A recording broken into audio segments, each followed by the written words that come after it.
ഗുരുവായൂരപ്പനെ ഇന്നും എന്നെ 3 മണിക്ക് വിളിച്ചെണീപ്പിക്കേണ്ടി ഒറ്റയ്ക്ക് ഗുരുവായൂരപ്പനെ കിട്ടുമ്പോൾ ഒന്ന് നുള്ളണമെന്നൊക്കെ തോന്നിയ സന്ദർഭങ്ങളുണ്ട്. ഈ നിമിഷം മുതൽ നീ ശശിയല്ല യശോദയാണ്. എനിക്ക് ഗുരുവായൂർ ശാന്തി കൊണ്ട് നഷ്ടപ്പെട്ട ഒരു കാര്യമാണ് ഗുരുവായൂരപ്പനോടുള്ള ഭക്തി. അതൊക്കെ തൊഴാൻ സമ്മതിക്കില്ല. മറിച്ച് ഗുരുവായൂരപ്പ ഇന്ന് തൊഴണമെന്ന് ആഗ്രഹമുണ്ട് എന്താ എന്ന് വിചാരിച്ചു പോയാൽ അതിനുള്ള വഴി എപ്പോൾ ഉണ്ടാക്കി തരും. ആരെങ്കിലും ഒരാൾ വന്ന് നിങ്ങളെ അകത്ത് കയറ്റും. ഞാൻ ഉച്ചപ്പൂജയ്ക്ക് മുമ്പായിട്ട് അവിടെ പ്രസാദം കൊടുക്കാനിരിക്കുമ്പോൾ ഒരാൾ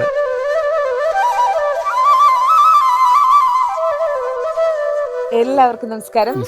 എല്ലാവർക്കും ഇന്നത്തെ ഒരു പുതിയ വീഡിയോയിലേക്ക് സ്വാഗതം. ഇന്ന് നമ്മോടൊപ്പം ഉള്ളത് ഒരു വിശിഷ്ട വ്യക്തിത്വമാണ്. ശബരിമലയും അതുപോലെ ഗുരുവായൂരും ഒക്കെ ഭഗവാനെ പൂജിക്കാനൊക്കെ സുഹൃതം ചെയ്ത ഭാഗ്യം ലഭിച്ച എഴിക്കോട് ശശി നമ്പൂതിരിയാണ് നമ്മോടൊപ്പം ഉള്ളത്. അപ്പോൾ അദ്ദേഹത്തോട് നമുക്ക് വിശേഷങ്ങളൊക്കെ ചോദിച്ചറിയാം. നമസ്കാരം ഗുരുവായൂർ. നമസ്കാരം. ഗുരുവായൂർ മേൽശാന്തി ആയിരുന്ന ഒരു കാലഘട്ടം ഏതായിരുന്നു? ഗുരുവായൂർ മേൽശാന്തി ആയത് 1995 ഏപ്രിൽ 1 മുതൽ സെപ്റ്റംബർ 30 വരെയുള്ള 30 വരെയാണ്. അപ്പം 95 കാലഘട്ടം എന്ന് പറയുമ്പോൾ നമ്മളിപ്പോൾ കുറേ സഞ്ചരിച്ച് മുന്നോട്ട് വന്ന് 2026 30 കൊല്ലമായി. ആ ഒരു സമയത്ത് ഒരു ഗുരുവായൂർ എങ്ങനെയാണ് അതിൻ്റെ ഒരു പശ്ചാത്തലവും കാര്യങ്ങളും? ആ കാലം ഇപ്പോഴായിട്ട് വലിയ വ്യത്യാസമൊന്നുമില്ല. കാരണം ഗുരുവായൂരപ്പനെ ഇന്നും എന്നെ 3 മണിക്ക് വിളിച്ചെണീപ്പിക്കേണ്ടത്. ഇന്ന് രാവിലെ ഞാൻ 3 മണിക്ക് എണീറ്റ് ഗുരുവായൂരപ്പനെ നിർമ്മാല്യം തൊഴുത്ത ഒരാളാണ്. എവിടെയാണെങ്കിലും അവിടെ മനസ്സുകൊണ്ട് കൃത്യം 3 മണിക്ക് അദ്ദേഹം എന്നെ വിളിച്ചുണർത്തുന്നുണ്ട്. ഞങ്ങൾ തമ്മിൽ അകലമൊന്നുമില്ല. ഈ 6 മാസം അദ്ദേഹത്തിനെ ഉറങ്ങാൻ ഞാൻ സമ്മതിച്ചിട്ടില്ല. അതാണ് ഇപ്പം അത് അതിന് പകരമായിരിക്കും എന്ന് വിചാരിക്കണം. കൃത്യം 3 മണിക്ക് വിളിക്കേണ്ടത് അതൊരു വലിയ അനുഗ്രഹമായിട്ടാണ് ഞാൻ കാണുന്നത്. ആ ഒരു സമയത്ത് എങ്ങനെയാണ് ഒരു ജീവിതചര്യ എങ്ങനെയായിരുന്നു? അപ്പോൾ രാവിലെ 2 മണിക്ക് എണീക്കണം. കൃത്യം 3 മണിക്ക് കുളിച്ച് നട തുറക്കാൻ എത്തണം. ആ 3 മണി എന്നുള്ള ഒരു സെക്കൻഡ് പോലും മാറാറില്ല ഗുരുവായൂർ. അപ്പോൾ അതൊരു കൃത്യനിഷ്ഠയുള്ള ഇപ്പോഴും വളരെ ഏറ്റവും സുഖമുള്ള എന്താണെന്ന് വെച്ചാൽ ഗുരുവായൂർ ഒരു ശാന്തിക്കാരനെ സംബന്ധിച്ചിടത്തോളം ഗുരുവായൂർ മേൽശാന്തി ആവലാണ് ഞങ്ങൾക്ക് ഏറ്റവും വലിയ അനുഗ്രഹമുള്ള കാര്യം. കാരണം വളരെ നിഷ്ഠയോടുകൂടി നമ്മുടെ ആചാരം അനുസരിച്ച് അവിടെ എന്തെല്ലാം ചെയ്യണം അതിന്നൊരു വ്യതിയാനം ഇല്ലാത്ത ഒരേ ഒരു സ്ഥലമാണ് ഗുരുവായൂർ. നിയമം കൃത്യമായിട്ട് നിയമം എന്ന് വെച്ചാൽ ഇത് ഏതോ കാലത്ത് ശങ്കരാചാര്യർ നിശ്ചയിച്ചതാണെന്നാണ് പറയപ്പെടുന്നത്. അതിന്നും പാലിക്കപ്പെടുന്നുണ്ട്. അതാണ് ഏറ്റവും. അപ്പോൾ അത് കൃത്യമായ നിഷ്ഠയോടുകൂടി ഞങ്ങൾക്ക് ചെയ്യാൻ സാധിക്കാന്ന് പറഞ്ഞാൽ അതൊരു വലിയ അനുഗ്രഹം തന്നെയാണ്. ഈ ഗുരുവായൂരത്തെ ആ ഒരു ചിട്ട കൊണ്ടുവന്നത് ശങ്കരാചാര്യർ എന്നാണ് പറയപ്പെടുന്നത്. അതെ. ഗുരുവായൂർ ഭഗവാൻ ഇപ്പം എല്ലാ ഭക്തരും പറയുന്നത് ഉണ്ണിക്കണ്ണനെ കാണണം, എൻ്റെ കണ്ണനെ കാണണം, അങ്ങനെ എല്ലാവരും പറയാറുണ്ട്. ഇപ്പോഴും നമ്മൾ അങ്ങനെ തന്നെയാണ്. ഗുരുവായൂരത്തിൽ പ്രതിഷ്ഠ എന്ന് പറയുമ്പോൾ ചതുർബാഹുവായിട്ടുള്ള മഹാവിഷ്ണു എന്നാണ് പറയപ്പെടുന്നത്. അതെങ്ങനെയാണ് ഉണ്ണിക്കണ്ണനായിട്ട് മാറിയത്? അതാണ് ഒരു വ്യത്യാസം. നമുക്ക് എല്ലാ ഭഗവാന്മാരോടും ക്ഷേത്രങ്ങൾ തമ്മിൽ വ്യത്യാസമൊന്നുമില്ല. പൂജാവിധാനങ്ങൾ ഒരേ പൂജകൾ തന്നെയാണ് ചെയ്യുന്നത്. തരത്തിനുള്ള ചില വ്യത്യാസങ്ങൾ തന്നെയുള്ളൂ. പക്ഷെ ഗുരുവായൂരപ്പനോടും മറ്റ് ദേവന്മാരോടുള്ള നമ്മുടെ ഒരു ഭക്തന്റെ അടുപ്പം, അതിനാണ് വ്യത്യാസം. അതെന്ന് വെച്ചാൽ ഗുരുവായൂരപ്പനോട് നമുക്കൊരു പ്രേമഭക്തിയാണ്. മറ്റുള്ള ദേവന്മാരോടൊക്കെ, അത് ദേവനായാലും ദേവിയായാലും ഭയഭക്തിയാണ്. ആ ഒരു വ്യത്യാസമുണ്ട്. കണ്ണൻ എന്ന് പറയുമ്പോൾ നമുക്ക് നമ്മുടെ കൂട്ടുകാരനോ മകനോ അല്ലെങ്കിൽ ഭർത്താവോ ഭാര്യയോ എന്താണെങ്കിലും ആ ഒരു രൂപം നമുക്ക് നമ്മൾ തന്നെയാണ്. വ്യത്യാസമില്ല.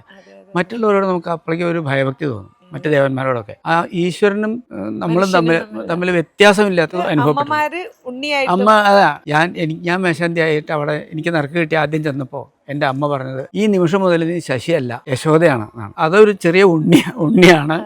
അതിന് വേണ്ട എല്ലാ പരിചരണങ്ങളും ചെയ്യാൻ നിനക്ക് പറ്റണം. അത് ആ മനസ്ഥിതി ഇപ്പം മുതൽ ആരംഭിക്കണം. ഇനി 12 ദിവസം ഭജനം വേണം. അന്ന് മുതൽ 12 ദിവസം കൃത്യമാണ്. അപ്പോൾ ആ 12 ദിവസം കൊണ്ട് മനസ്സിനെ അങ്ങനെ പാകപ്പെടുത്തിയെടുക്കണം. അമ്മ പറഞ്ഞതാണ് ആ കുട്ടിയെ രാവിലെ ഉറക്കമുണർത്തുക, അതിനെ കുളിപ്പിക്കുക, അതിനെ അണിയിച്ചൊരുക്കുക, ഭക്ഷണം കൊടുക്കുക, കളിപ്പിക്കുക, അതിൻ്റെ കൂടെ കളിക്കുക, എന്നിട്ട് ഉറക്കുക. അപ്പോൾ അതിന് എന്തൊക്കെ വേണമെന്ന് വെച്ചാൽ അപ്പോൾ അമ്മ പറഞ്ഞ ഒരു വാക്കും കൂടി ഉണ്ട്. കുട്ടി കരഞ്ഞാൽ അത് എന്തിനാ കരയണമെന്ന് അമ്മയ്ക്കേ അറിയുള്ളൂ. അമ്മയ്ക്കും അറിയാം എന്തുകൊണ്ടാണെന്നറിയാം. ആ കുട്ടി കരയണത് വിശന്നിട്ടാണോ അല്ലെങ്കിൽ വേദനിച്ചിട്ടാണോ അല്ലെങ്കിൽ എന്തെങ്കിലും ആവശ്യം കൊണ്ടാണോ അമ്മയ്ക്ക് മനസ്സിലാവും. ആ കരച്ചിൽ കണ്ടറിയും.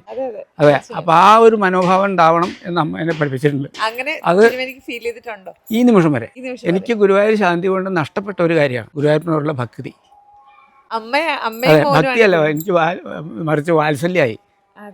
ഞാനിപ്പോഴും യശോദയാണ്. ഈ ശബരിമല കിട്ടിയപ്പോൾ അന്ന് എന്നെ ഇൻ്റർവ്യൂ ചെയ്യുമ്പോൾ ആരോ ചോദിച്ചു, അന്ന് യശോദയായിരുന്നു എന്ന് പറഞ്ഞ് ഞങ്ങൾ പലയിടത്തും വായിച്ചിട്ടുണ്ട്, അപ്പോൾ ഇപ്പം എന്താ തോന്നണേന്ന് ചോദിച്ചു. ഇപ്പോഴും ഞാൻ യശോദയാണ്. കാരണം അന്ന് ഗുരുവായൂരപ്പൻ്റെ അമ്മയായിരുന്നു, അപ്പം അയ്യപ്പൻ്റെ മുത്തശ്ശിയാണ്. അതെ, വിഷ്ണുവിന്റെ മകനാണല്ലോ. അപ്പൊ വിഷ്ണുവിന്റെ അമ്മയാണ് ഞാൻ. അപ്പൊ ഞാൻ മുത്തശ്ശിയായി. എല്ലാ കുട്ടികൾക്കും ഇപ്പൊ അമ്മ ആയിക്കഴിഞ്ഞാൽ അമ്മയ്ക്കൊരു മാറ്റമില്ലോ, ജീവിതകാലം മുഴുവൻ അമ്മ തന്നെ. അതെ. അപ്പൊ ആ ഒരു മനോഭാവം എപ്പോഴും ഗുരുവായൂർ നടയെന്നാ തോന്നാറുണ്ട്. എന്റെ കൃഷ്ണനെ എനിക്ക് വിളിക്കാൻ പറ്റാറുണ്ട്, പക്ഷെ ഈശ്വരാന്ന് വിളിച്ച് പ്രാർത്ഥിക്കാൻ തോന്നാറില്ല. അതെ, അങ്ങനെ ഒരു അടുപ്പാണ് എനിക്ക്. എന്തായാലും അതൊരു അനുഗ്രഹമായിട്ടാണ് ഞാൻ കാണുന്നത്. അല്ലാണ്ട് ഒട്ടും എനിക്കൊരു അത് തിരുമേനിക്കിപ്പം ഇത്രയും വർഷമായിട്ട് ഇപ്പൊ 95 എന്ന് പറയുമ്പോൾ 2026 വരെ 30 കൊല്ലം കഴിഞ്ഞു. അതെ, അതിപ്പോഴും കൊണ്ടുനടക്കാൻ പറ്റും എനിക്ക്. അതെ, പ്രജ്ഞ ഉണ്ടെങ്കിൽ ജീവിതകാലം മുഴുവൻ അത് ഉണ്ടാവണം എന്നാണ് എൻ്റെ ആഗ്രഹം. അപ്പോൾ അതുകൊണ്ട് ഞാനിങ്ങനെ ബോധമില്ലാണ്ട് കിടപ്പാവരുതെന്നൊരു മോഹമുണ്ട്. പ്രാർത്ഥനയൊന്നുമില്ല, അത് അദ്ദേഹം എന്താ നിശ്ചയിച്ചോട്ടെ. അപ്പോൾ ആ പ്രജ്ഞ ഉണ്ടെങ്കിലല്ലേ നമുക്ക് സ്മരിക്കാൻ പറ്റുള്ളൂ.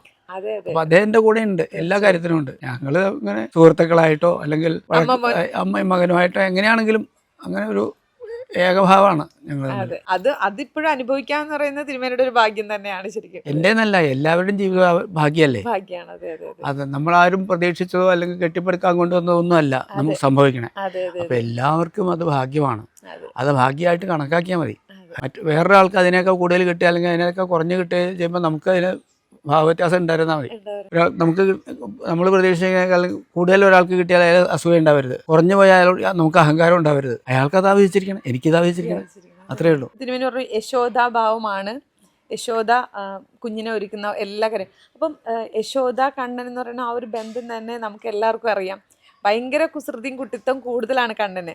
അപ്പം അങ്ങനെയുള്ള കുസൃതികളൊക്കെ ധാരാളം കാണിച്ചിട്ടുണ്ട്. ഒറ്റയ്ക്ക് ഗുരുവായൂരനെ കിട്ടുമ്പോൾ ഒന്ന് നുള്ളണമെന്നൊക്കെ തോന്നിയ സന്ദർഭങ്ങളുണ്ട്.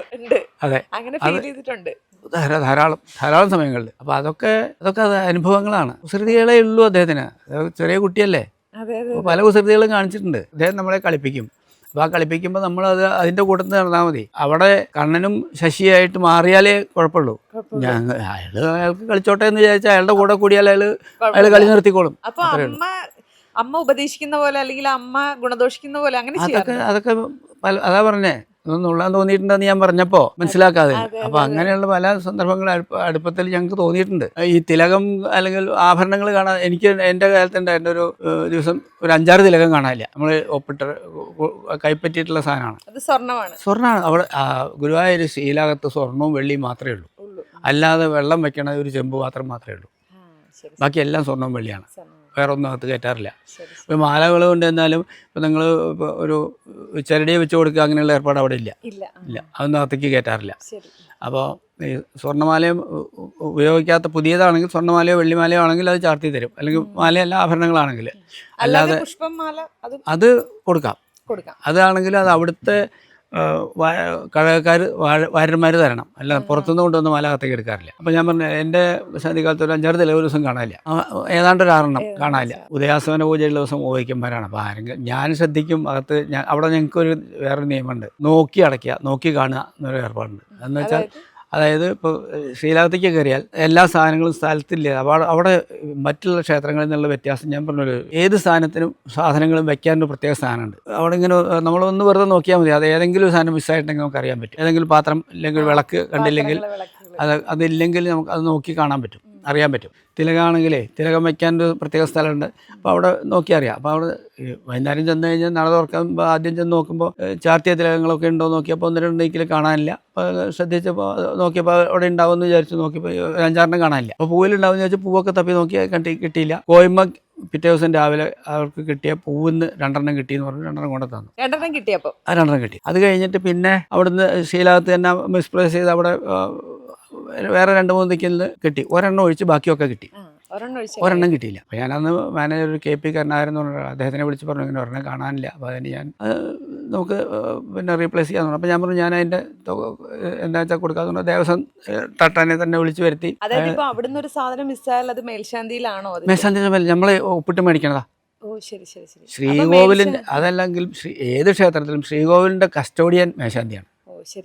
അപ്പോൾ ഏത് ക്ഷേത്രത്തിലാണെങ്കിലും അപ്പോൾ ആ ശ്രീകോവിലിൽ എന്തെങ്കിലും മിസ്സായാലും അല്ലെങ്കിൽ അവിടത്തേക്ക് വരണമെങ്കിലും ഒക്കെ മേൽശാന്തി ത്രൂ മേൽശാന്തിയാണ്. ശ്രീകോവിൽ മുതൽ എല്ലാ വിഗ്രഹം വരെയുള്ള സകല സാധനങ്ങളും മേൽശാന്തിയുടെ കസ്റ്റഡിയിലാണ്. കസ്റ്റോഡിയൻ മേൽശാന്തിയാണ്.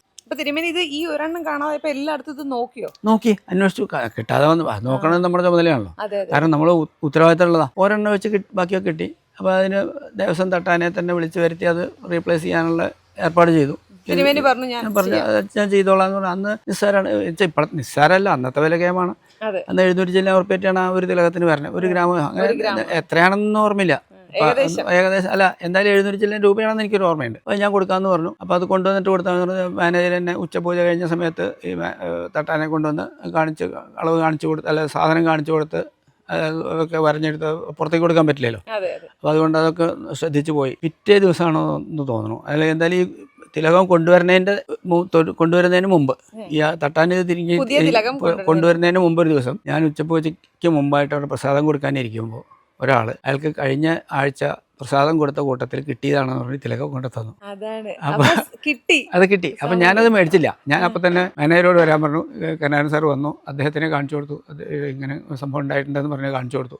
അപ്പോൾ അദ്ദേഹം അത് നോക്കിയപ്പോൾ അപ്പം എന്നാൽ മറ്റേ ക്യാൻസൽ ചെയ്യാല്ലേ എന്ന് പറഞ്ഞു. അത് വേണ്ട, കാരണം കണ്ണനതിന് ആവശ്യപ്പെട്ട് അയാൾക്ക് കൊതി കൊണ്ടാണല്ലോ എൻ്റെ മേടിച്ചത്. അപ്പോൾ പിന്നെ അതങ്ങനെ ആയിക്കോട്ടെ എന്ന് പറഞ്ഞ് അത് എന്നിട്ട് ഞാൻ കൊടുത്തു. ഞാൻ കൊണ്ടുവന്ന് കൊടുത്തു. അത് കരുണാകരൻ സാറിനെ കാണിച്ചിട്ട് തന്നെ കൊടുത്തു. അത് കൊടുത്തിട്ട് അദ്ദേഹം തന്നെ ഭണ്ഡാരത്തിലിട്ടോളാൻ പറഞ്ഞു എന്നോട്. നമ്മൾ വേണ്ട, അന്ന് തന്നെ ഭണ്ഡാരത്തിലിട്ടോന്ന് പറഞ്ഞാൽ അദ്ദേഹത്തിനെ കൊടുത്തു. അദ്ദേഹം ഭണ്ഡാരത്തിലിട്ടു. അങ്ങനെയാണ് ഉണ്ടായത്. അപ്പൊ അത് ഈ പറഞ്ഞ പോലെ ഉണ്ണിക്കണ്ണൻ ഇപ്പം കുട്ടികൾ അമ്മമാരോട് ഒരു ആഗ്രഹം പറയില്ലേ, എനിക്ക് അത് വേണം, അതുപോലെ ഞാൻ കണക്കാക്കിയിട്ടുള്ളൂ. ആയിരിക്കും തിരുമേനി ആ മനസ്സിൽ അത് വാങ്ങിക്കൊടുക്കാൻ തീരുമാനിച്ചപ്പോൾ തന്നെ സാധനം വന്നു. അതെ. അപ്പൊ അത് അദ്ദേഹം മേശാന്തിമാരെ ഒക്കെ കുറച്ച് കളിപ്പിക്കും. അദ്ദേഹത്തിന് ഇഷ്ടമുള്ളവരെയൊക്കെ, മേശാന്തിമാരെ മാത്രമല്ല ഭക്തന്മാരെ ആണെങ്കിലും കളിപ്പിക്കും. തൊഴാൻ പോകാന്ന് പറയുമ്പോൾ സാറിൽ ആരെങ്കിലും ഉണ്ടാവും, ഒന്ന് നമുക്ക് പരിചയക്കാരെങ്കിലും ഉണ്ടാവും തൊഴാമെന്ന് വിചാരിച്ചാൽ അന്ന് ചിലപ്പോൾ ആരെയും കിട്ടില്ല, അതൊക്കെ തൊഴാൻ സമ്മതിക്കില്ല. മറിച്ച് ഗുരുവായൂരപ്പ ഇന്ന് തൊഴണമെന്ന് ആഗ്രഹമുണ്ട് എന്താ എന്ന് വിചാരിച്ചു പോയാൽ അതിനുള്ള വഴി എപ്പോൾ ഉണ്ടാക്കി തരും. ആരെങ്കിലും ഒരാൾ വന്ന് നിങ്ങളെ അകത്ത് കയറ്റും. അതൊരു അനുഭവമാണ്. അത് ഗുരുവായൂരത്തെ ഒരു പ്രത്യേകതയാണ്. എന്നാലും ഗുരുവായൂരപ്പൻ ഒരു ഉണ്ണിക്കണ്ണനാണ്, ഉണ്ണിക്കള്ളനുമാണ്. ആ കള്ളത്തരം അദ്ദേഹത്തിന് നല്ലോണം ഉണ്ട്. അത് ആ നിലയ്ക്ക് എടുത്താൽ മതി എന്ന് അത്രേ ഉള്ളൂ. അപ്പൊ ഈ നമ്മുടെ ഭക്തരാണ് ഭഗവാനെ അങ്ങനെ കണ്ട് ഉണ്ണിക്കണ്ണനായിട്ട് ഇപ്പൊ ഗുരുവായൂരപ്പൻ അങ്ങനെ നിലകൊള്ളുന്നതാണ്. അതാ പറഞ്ഞത്, അതാണ് ഗുരുവായൂരപ്പനോടുള്ള ഭക്തി. മറ്റു ദേവന്മാരിൽ നിന്ന് വ്യത്യസ്തമായിട്ടുള്ള ഒരു ഭക്തി എന്ന് പറയുന്നത് ആ വാത്സല്യ ഭക്തിയാണ്. അതാണ്.